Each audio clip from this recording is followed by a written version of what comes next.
위장도 우리 근육처럼 헬스클럽에 가서 단련을 할 수 있으면 굉장히 좋을 텐데 말이죠.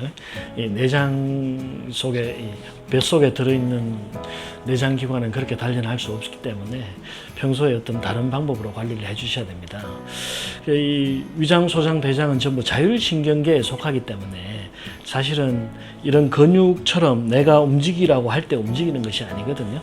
그래서 저절로 잘 돌아갈 수 있도록 자유도를 증가시켜 주는 것이 굉장히 중요합니다.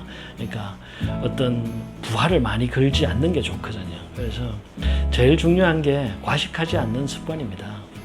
위장은 음식이 들어오면 죽을 만들어서 소장으로 내려보내는 어떤, 쉽게 말하면 굉장히 기계적인 기관입니다.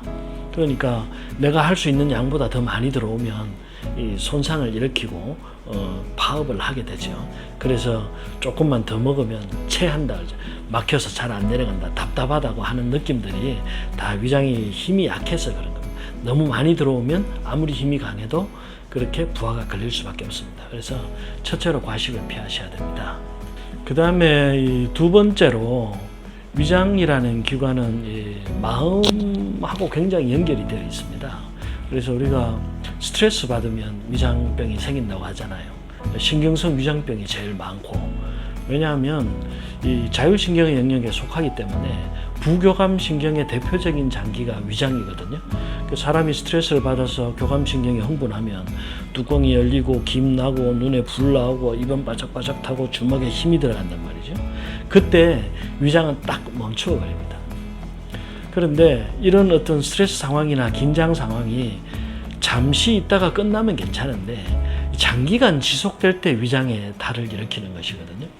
그러니까 석 달 열흘을 무슨 고민으로 밤잠을 못 자고 계속 걱정을 하고 있으면 위장은 석 달 열흘 동안 혈액순환이 나빠지고 계속 경련 상태, 굳어진 상태로 유지가 돼버린단 말이죠. 그래서 석 달 열흘 후에 그 상황이 끝나서 내 마음은 편안하고 좋은데 위장은 석 달 열흘 동안 기능이 떨어져 있어서 이미 약해져 버려 있단 말이죠. 그래서 다시 회복하려면 석 달 열흘이 아니라 3년이 걸려버릴 수밖에 없다는 거예요. 그래서 그런 긴장 상태나 스트레스 상황을 너무 길게 끌고 가지 말라는 거. 그런 어떤 정서적인 환경도 관리를 잘 해주셔야 위장을 강화할 수가 있습니다. 네, 이 위장은 되게 짜고 뜨거운 것을 싫어합니다. 그런데 한국 사람들이 먹는 국물이 되게 뜨겁고 짠 경우가 많죠. 그래서 뜨거운 국물을 너무 많이 먹으면 되게 식도암도 증가하는 경향이 있고, 또 짠 음식이 너무 많이 들어오면 위장벽도 손상이 좀 일으킬 수 있기 때문에 그런 국물을 너무 많이 먹는 것은 좋지 않고, 국물을 좋아한다고 해서 뭐 건강하다 아니다를 구별할 수 있는 그런 척도는 아닌 것 같습니다. 밥을 먹을 때 물을 마셔야 되냐 마시지 말아야 되느냐 하는 질문을 굉장히 많이 받거든요. 되게 밥을 먹을 때 물을 먹는 것은 좋은 습관이라고 봅니다. 왜냐하면 위장에서 위산이 나오는데 위산이 분비될 때 위산이 직접 분비되는 것이 아니거든요. 염산의 화학식이 HCl인데 H이온 수소가 나오고 Cl 염소 이온이 나오고 물에 혼합이 되어서 HCl 염산 용액이 되는 거예요. 위산이, 그래서 물이 좀 필요합니다. 그런데 이 위축성 위염이나 장상표하증처럼 위산이 전혀 나오지 않는 사람은 사실 물을 너무 많이 먹으면 위액이 좀 묽어집니다. 그래서 소화 기능이 좀 떨어질 수가 있고, 아주 건강한 사람은 물을 너무 안 먹으면 위액이 농축이 되겠죠. 위산이 산도가 높아져 버립니다. 그래서 위염이나 복통 같은 것을 야기할 수 있기 때문에 항상 중간이 중요한 것입니다. 너무 많이 먹어도 안 되고 너무 적게 먹어도 안 된다.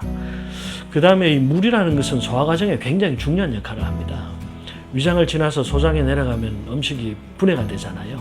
탄수화물, 지방, 단백질이 다 분해가 되는데 세 가지가 전부 가수 분해 과정을 거칩니다. 이 가수라는 것이 물이 있어야 분해된다는 얘기예요. 그래서 물을 너무 적게 먹으면 소화 과정에 불리하게 작용합니다. 네, 위를 튼튼하게 음식이라고 하면 앞서 말씀드린 것들을 다 정리하면 됩니다. 과식하지 말 것, 그 다음에 조미료나 식품 첨가물이 너무 많이 들어있는 인스턴트 음식들 먹지 말 것, 너무 매운 음식들 먹지 말 것, 그 다음 위벽을 강화시켜 줄 수 있는 약간 습슬한 음식들, 브로콜리, 케일, 신선초 같은 것들, 또 위벽을 보호해주는 양배추도 좋겠고요. 뭐 여러 가지 그 좋은 재료들을 섞은 녹즙 같은 것을 만들어 먹는 것도 도움이 될 수가 있습니다. 또 저는 기름을 직접 먹는 것도 권장을 합니다. 코코넛 오일이나 아보카도 오일, 들기름, 올리브유 같은 것들을 직접 한두 스푼씩 아침 저녁으로 먹어주는 것을 권장하는데요. 이걸 오메가3 알약을 그냥 섭취하는 것보다 직접 섭취했을 때 목에서부터 위장까지 위점막에 도포가 돼서 오히려 보호 기능이 더 강해질 수 있기 때문에 직접 먹는 것을 더 권장합니다. 그리고 위장에 탈이 났을 때 가장 먼저 해야 될 일은 물을 다량 마시는 것입니다. 한 2잔 정도, 1잔, 2잔을 먼저 마시고 난 뒤에 다른 약재가 있을까 병원에 갈까를 생각해 주시는 것이 위장 질환에 대처하는 최우선 방법으로 생각하시는 것이 좋겠습니다.